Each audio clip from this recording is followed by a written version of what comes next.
नमस्कार बच्चों। पहले आपको बहुत बहुत बधाई। आपने 10वीं कक्षा को उत्तीर्ण किया और एकादश कक्षा में आए। आप वास्तव में बधाई के पात्र हो। आपकी मेहनत रंग लाई है और यही वजह आप कदम दर कदम आगे बढ़ते जा रहे हो और आपको इसी तरह आगे बढ़ना है। अब आओ हम संस्कृत के पाठ्यक्रम की चर्चा करें। इसका कोड है 322। और जो इसका जो पाठ्यक्रम होगा वो कैसा होगा, आपको पेपर के लिए किस तरह अपने आप को तैयार करना है, वो चीज़ें हमें इस पाठ्यक्रम के द्वारा जान पाएंगे। वार्षिक मूल्यांकनाय निर्मिते प्रश्न पत्रे भाग द्वयम भविष्यति, यानी जो आपका वार्षिक मूल्यांकन के लिए निर्मित प्रश्न पत्र उसके दो भाग होंगे। अ भाग बहु विकल्पात्मक प्रश्न, हाँ इसमें ऑब्जेक्टिव टाइप। बहुविकल्पात्मक का मतलब क्या होता है? ऑब्जेक्टिव टाइप प्रश्न होंगे 40 अंक के, जिसमें अनुपयुक्त व्याकरण में से होंगे 20 अंक के। पठित बोधनम होगा 10 अंक का। संस्कृत साहित्य इतिहास से सामान्य परिचय, ये भी आपका 10 अंक होगा। इस तरह ये कुल 40 अंक का अभाग होगा जो बहुविकल्पात्मक होगा। अब आभाग की चर्चा करते हैं। इसमें वर्णात्मक प्रश्न होंगे, वो भी 40 अंक के होंगे। 10 अंक का इसमें अपठित अवबोधनम होगा। रचनात्मक कार्य 15 अंक का, पठित अवबोधनम 15 अंक का। इस तरह ये भी 40 अंक का होगा। अब हम भागानुसार विषय मूल्य भारः च, इस विषय पर चर्चा करते हैं। अ भाग में जो बहुविकल्पात्मक प्रश्न होंगे, कौन सा प्रश्न कितने अंक का होगा, इस बात पर चर्चा कर रहे हैं। संधि ये 3 अंक की आएंगी। प्रत्यय 3 अंक के होंगे। शब्द रूपाणी विभक्ति अनुसार वाक्य प्रयोग, ये भी 3 अंक होगा। धातु रूपाणी वाक्य प्रयोग, धातु रूपों का वाक्य में प्रयोग, ये भी 3 अंक का होगा। उपपद विभक्ति प्रयोग, ये 3 अंक का होगा।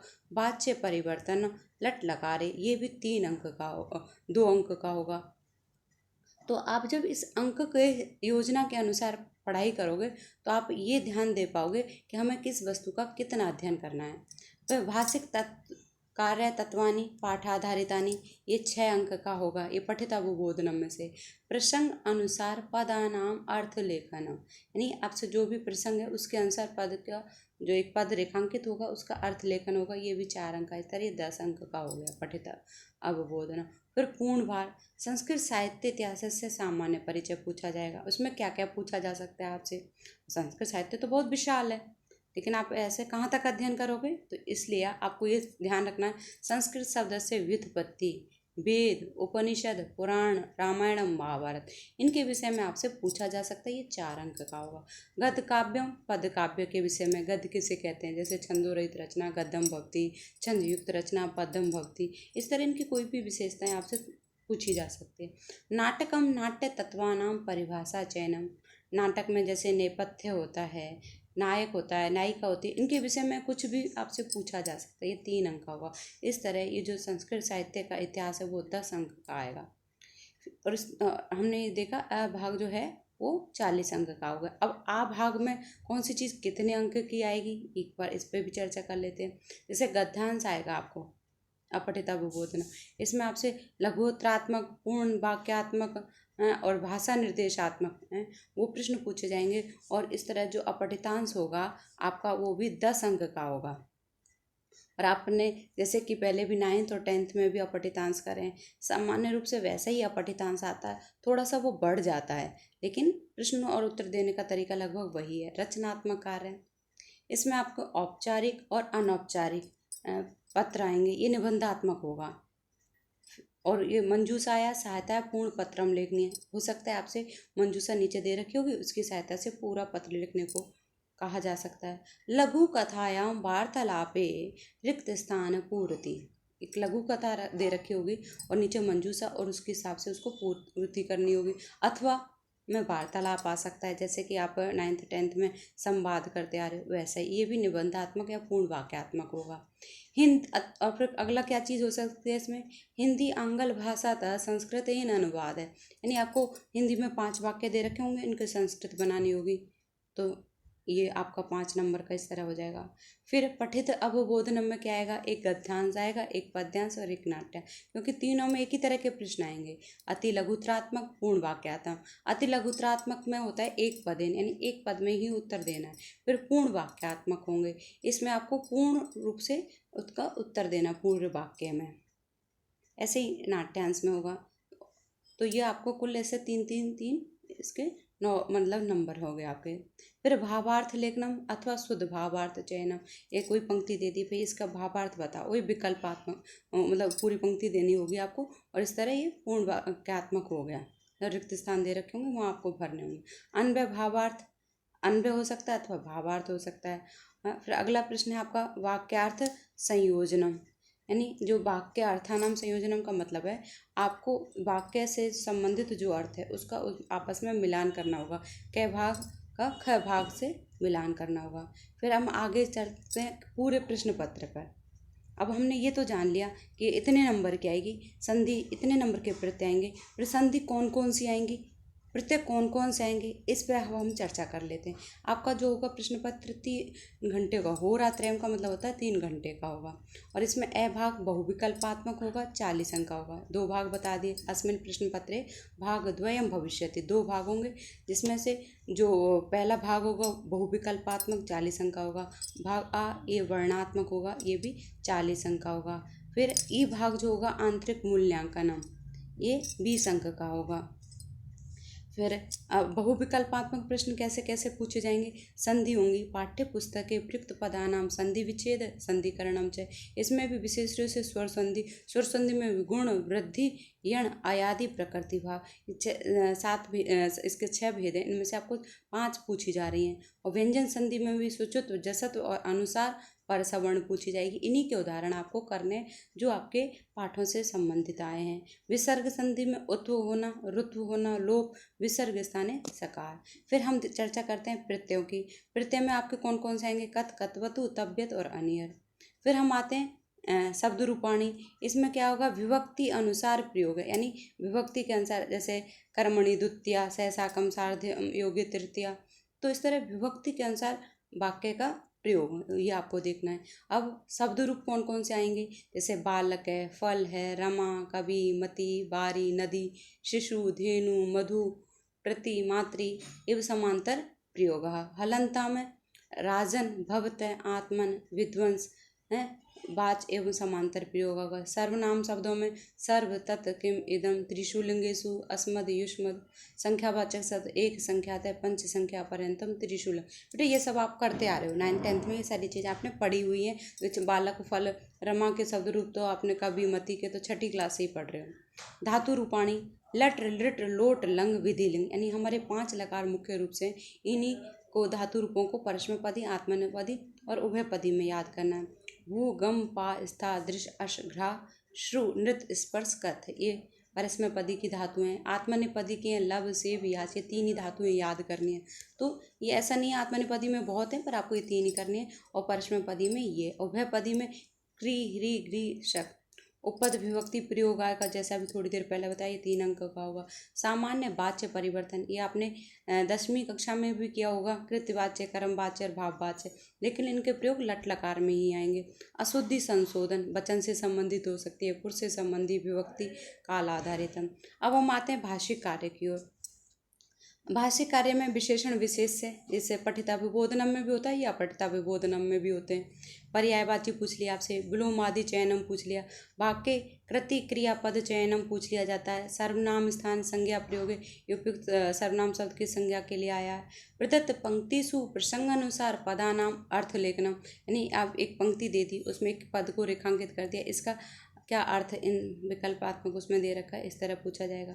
फिर संस्कृत साहित्य इतिहास से सामान्य परिचय, संस्कृत शब्द से व्युत्पत्ति, जैसे हमने बताया था, वेद के बारे में पूछ लिया, वेद कितने हैं, ऋग्वेद किसे कहते हैं, इस तरह उपनिषद के बारे में, पुराण के बारे में, रामायण के बारे में, महाभारत के बारे में 4 अंक का होगा। गद्य पद काव्य के ये 3 अंक का आएगा प्रश्न। और प्रमुख नाट्य तत्व प्रदत्त परिभाषा शुद्ध परिभाषा चयन, ये आपको 3 अंक का आएगा। इस तरह ये आपको कुल मिला के 40 अंक का हो गया। अब हम चर्चा करते हैं अपने अपठित अवबोधनम के विषय में।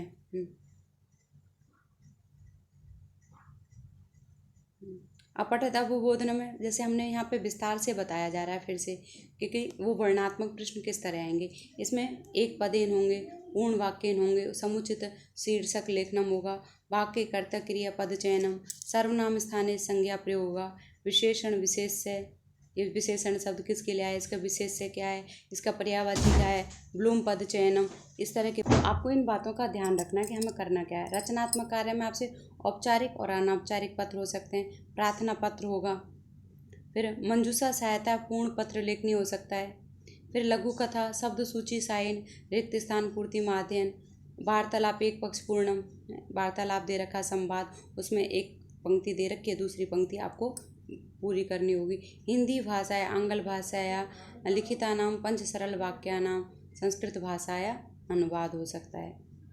अब हम आते हैं पठित अभिबोधनम में। इसमें गद्यांश अधिकृत अभिबोधनात्मक कार्य होगा। इसमें भी एक पदेन पूर्ण वाक्यन और यथा निर्देशात्मक प्रश्नोत्तराणी होंगे। फिर पद्यांश में भी यही होगा, नाट्यांश में भी यही होगा। फिर आपको भावार्थ लेखन पूछा जाएगा। प्रदत्त भावार्थ शुद्ध भावार्थ चयन, प्रदत्त अन्वेषु रिक्त स्थान पूर्ति होगी, आपको अन्वय दे रखा होगा, सही अन्वय छांट के उसमें लिखना होगा। प्रदत्त वाक्यांशानाम सार्थक संयोजन आपसे पूछा जाएगा। अब हम एक बार अपनी पुस्तक के बारे में भी चर्चा कर लेते हैं। आपकी जो पाठ्य पुस्तक होगी उसका नाम भास्वती प्रथम भाग है। इसमें जो पहले 12 पाठ थे, लेकिन अब आपको 9 पाठ आ रहे हैं। पहला पाठ आ रहा है कुशल प्रशासनम, फिर तीसरा पाठ है सूक्ति सुधा, फिर 5वां पाठ है वीर सर्वदमन, फिर 6ठा पाठ है सुख सावक दंतो, फिर 8वां पाठ है संगीत अनुरागी सुवर्ण, फिर 9वां पाठ है वस्त्र विक्रय, फिर 11 पाठ है, 11वां पाठ है स में प्रिय, ये भागवत गीता से है। 12 पाठ है अथ शिक्षाम प्रवक्ष्यामि। फिर अगली बात होती है हमारी आंतरिक मूल्यांकन की। आंतरिक मूल्यांकन क्या है, इसमें 10 अंक का परियोजना कार्य और 10 अंक में की गतिविधि होंगी। अब इनका उद्देश्य क्या है इस आंतरिक मूल्यांकन का?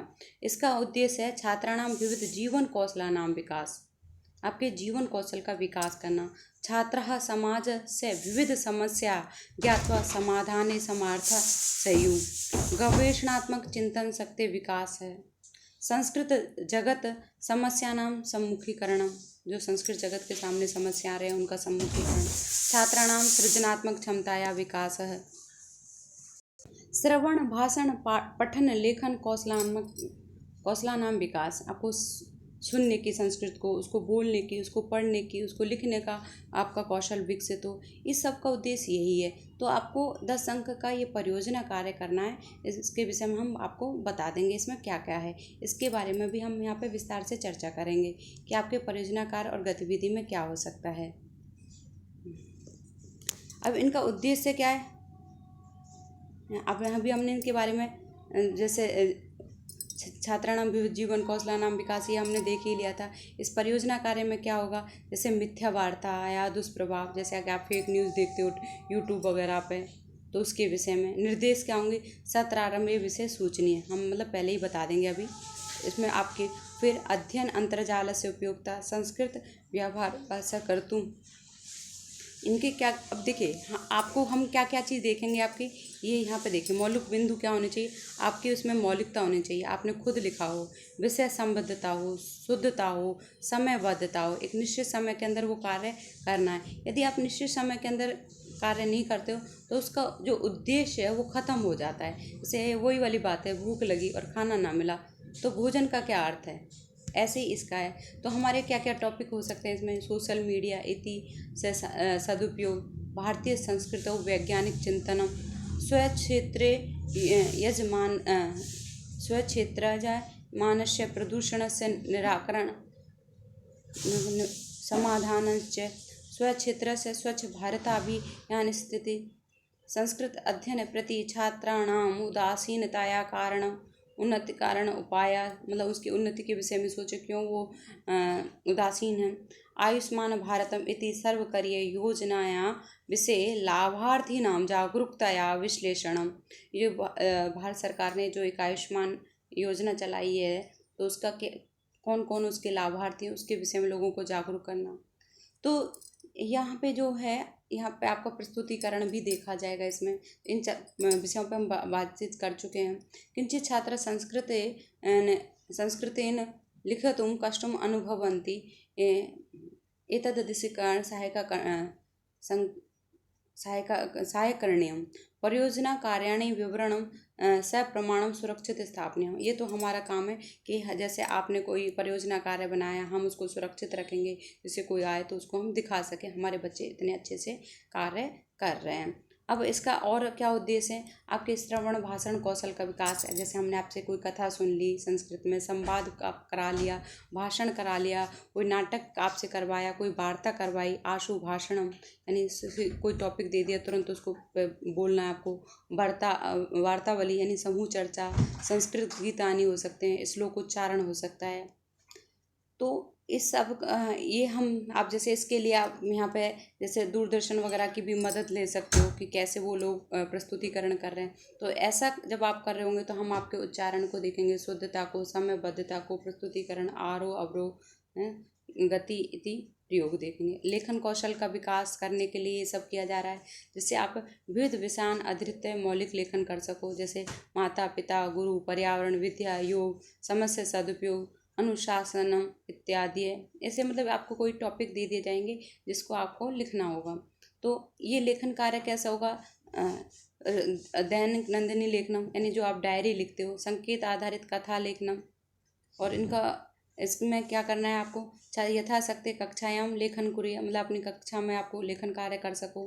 अत्र पंजिका निर्माणम अपि कार्यंत सुकर्यते विवरण सप्रमाणम सुरक्षित स्थापना। ये हमारा काम है और ये आपका है। तो हम इसमें आपके लिए क्या चीज़ ध्यान रखेंगे? आपकी विषय संबद्धता हो, जो आपने टॉपिक लिखा वो सही है, उसमें शुद्धता है, समयबद्धता है, श्लोक, प्रस्तुतिकरणम कैसा है आपका, इन सब चीज़ों का ध्यान रखा जाएगा।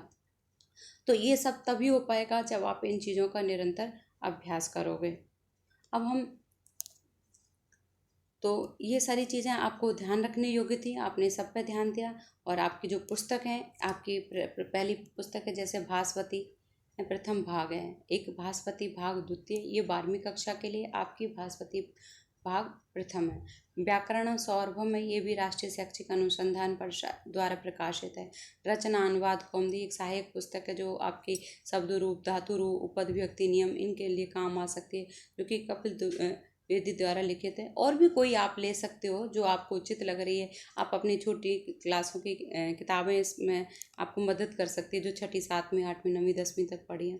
तो बच्चों, आपको ये जो पाठ्यक्रम है वो अच्छे से समझ में आ गया होगा। तो इस पाठ्यक्रम को समझें और इसी के अनुरूप पढ़ाई करें, तो आप अच्छी प्राप्तांक ले सकते हो। आप सभी को धन्यवाद। प्लीज़ वीडियो को लाइक करें, शेयर करें, सब्सक्राइब करें। आप सभी